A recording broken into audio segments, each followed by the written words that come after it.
Hi అండి. Welcome to our channel Roopa Telugu కథలు. ఈ ఛానల్ ఇంకా ఎవరైనా సబ్స్క్రైబ్ చేసుకోకుండా ఉంటే చేసుకోండి. Puri versus Chapati part 12. ముందు పార్ట్స్ ఎవరైనా మిస్ అయితే అవి కూడా చూడండి.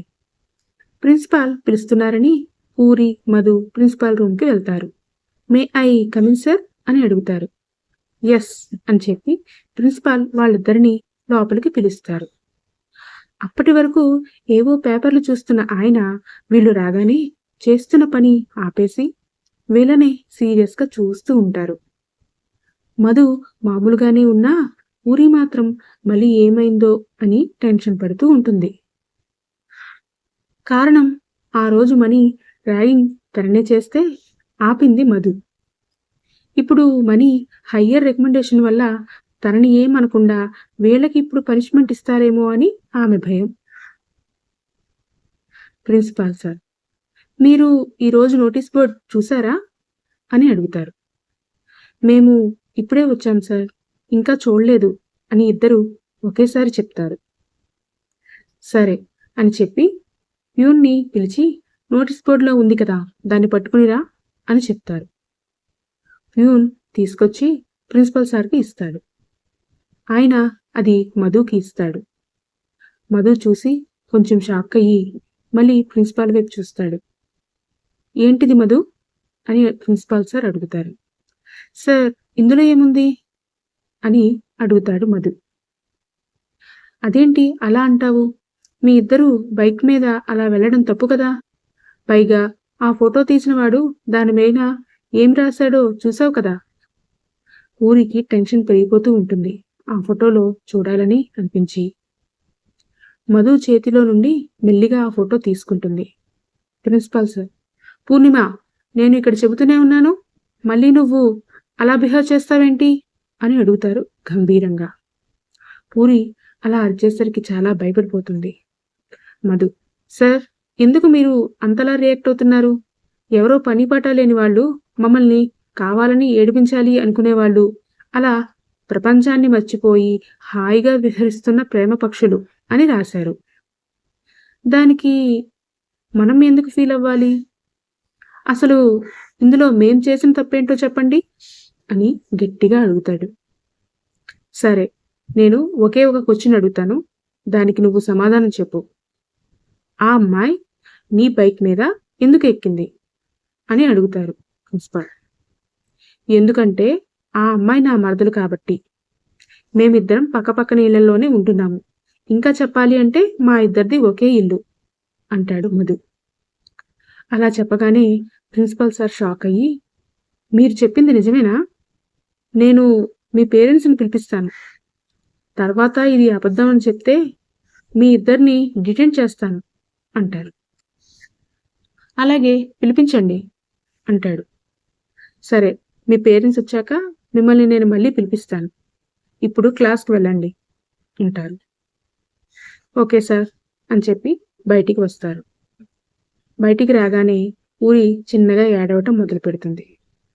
వెంటనే మధు, పూరి, నువ్వు ఏడవకు. నేను కనీసం నిన్ను ఊరుకోపెట్టినా కూడా కాలేజీలో అందరూ మనల్ని వింతగా చూస్తారు. అమ్మ వాళ్ళు ఇప్పుడు ఎలాగా వస్తూ ఉంటారు కదా, వాళ్ళు మాట్లాడతారు. నువ్వు కంగారు పడకుండా క్లాస్కి వెళ్ళు. ఎవరైనా అడిగినా కూడా ఏం సమాధానం చెప్పకు. ఎవరి వైపు చూడకుండా క్లాసులో జాగ్రత్తగా కూర్చో అని చెప్పి తన క్లాస్కి వెళ్ళిపోతాడు. పూరి సరే అని చెప్పి తన క్లాస్కి వెళ్తుంది. క్లాస్లో టీచర్ పూరిని కొంచెం వెరైటీగా చూస్తుంది, కానీ ఏమీ అనదు. ఇంకో గంట తర్వాత పూరి వాళ్ళ పేరెంట్స్, మధు వాళ్ళ పేరెంట్స్ కాలేజీకి వస్తారు. ప్రిన్సిపాల్ సార్ని కలుస్తారు. సార్, చెప్పండి, ఎందుకు మమ్మల్ని పిలిపించారు అని అడుగుతారు. మీకు వీళ్ళు తెలుసా అని మధు పేరెంట్స్ని పూరి వాళ్ళ పేరెంట్స్కి చూపించి అడుగుతారు. వాణి వెంటనే తెలుసండి, ఆయన మా సొంత అన్నయ్య అని చెప్తుంది. వెంటనే ప్రిన్సిపాల్ గారికి మధు చెప్పింది నిజమే అని అర్థమవుతుంది. నోటీస్ బోర్డులో ఫోటో విషయం చెప్పడం ఇష్టం లేక, ఏం లేదండి, మీ అమ్మాయి పూరిని ర్యాగింగ్ చేస్తుంటే వీళ్ళ అబ్బాయి మధు కాపాడాడు. అదే విషయం మాట్లాడదామని పిలిపించాను. కానీ మీరు వీళ్ళు చుట్టాలని మీరు ఇక్కడికి వచ్చిన తర్వాత తెలిసింది. ఇబ్బంది పెట్టినట్టున్నాను. ఏమీ అనుకోకండి అని చెప్పేస్తారు. వెంటనే వాణి, మాకు మా అమ్మాయి, మా అబ్బాయి చెప్పారు. మరేం పర్వాలేదు. మధు అంతా చూసుకుంటాడని ధైర్యం నాకుంది. అందుకే పిల్లని ఇక్కడ జాయిన్ చేశాను. చాలా థ్యాంక్స్ అండి. ఇంతలా స్టూడెంట్స్ గురించి పట్టించుకుంటూ ఈ విషయం మాకు కూడా పిలిచి చెప్పినందుకు అని చెప్పి అందరూ బయలుదేరుతారు. ప్రిన్సిపల్ సార్ మళ్ళీ మధుని, పూరిని పిలిపిస్తారు. నువ్వు చెప్పింది నిజమే మధు, కానీ ఈ ఫోటో ఎవరు పెట్టారో మీకేమైనా తెలుసా అని అడుగుతారు. మధు వెంటనే, నాకు తెలిసినంత వరకు ఆ మనీ గాని లేదంటే ఫస్ట్ ఇయర్ స్టూడెంట్ వసు గాని అయి ఉంటుంది సార్ అని చెప్తాడు. ఆ మనీ ఎవరో కాదు, ప్రెజెంట్ ఉన్న ఎమ్మెల్యే కొడుకంట. నిన్న వాళ్ళ అన్నయ్య వచ్చి నన్ను బెదిరించారు.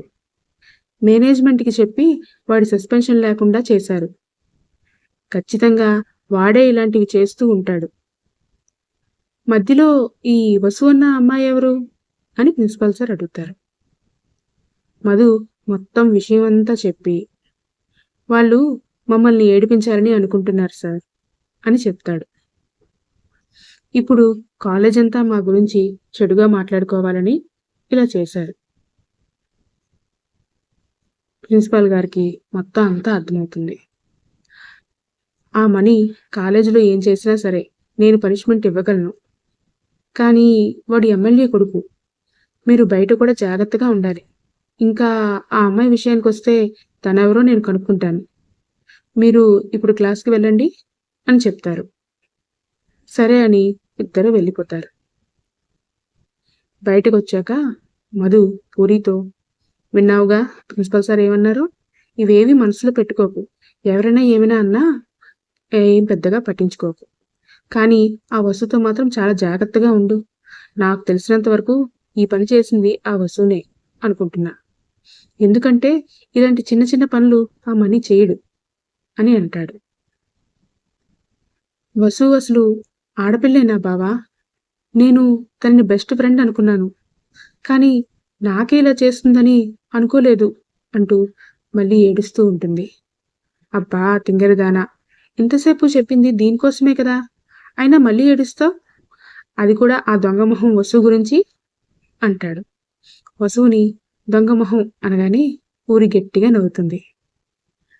అబ్బా ఏం నవ్వావే, వేరే ఆడపిల్లని తిట్టి నిన్ను పొగిడితే చాలు శాడిస్ట్ దానా అని ఏడిపిస్తాడు. రేయ్ బావా, ఇంకో ఆడపిల్లని తిట్టావని కాదురా, ఆ వసువుని తిట్టావని చెప్పి నవ్వాను. నన్నే అంటావు కదా, ఇంటికిరా నీ పని చెప్తాను అంటూ కోపంగా చూసుకుంటూ అక్కడి నుంచి వెళ్ళిపోతుంది. మో ఇంతకుముందు చపాతి మొహమూడా అని తిట్టేది, ఇప్పుడు ఒరే బావా అంటోంది. ఇంకా ఏం వినాల్సి ఉంటుందో ఏంటో, జాగ్రత్తగా ఉండాలి అని నవ్వుకుంటూ తన క్లాస్కి వెళ్ళిపోతాడు. ఈ విషయాలన్నీ కుమార్ పెట్టిన మనిషి సురేష్ చూసి వెంటనే కుమార్కి ఫోన్ చేసి చెప్తాడు. కుమార్, అంటే ఆ అమ్మాయికి ఆల్రెడీ లవరున్నాడా అని కోపంగా లేచి నించుంటాడు. ఇప్పుడు కుమార్ ఏం చేస్తాడు? వసు తను అంత ప్లాన్ చేసినా కూడా ఏమీ జరగలేదని కోపంతో ఏం చేయబోతోంది? మనీకి కుమార్ పూరిని ఇష్టపడుతున్నాడని తెలిసి ఏం చేయబోతున్నాడు? నెక్స్ట్ పార్ట్లో చూద్దాం. కథ నచ్చితే కామెంట్ చేసి నా ఛానల్ని సబ్స్క్రైబ్ చేసుకుని నాకు ఇంకా బాగా రాసేలా ఎంకరేజ్ చేయండి. మీ రూపలావణ్య.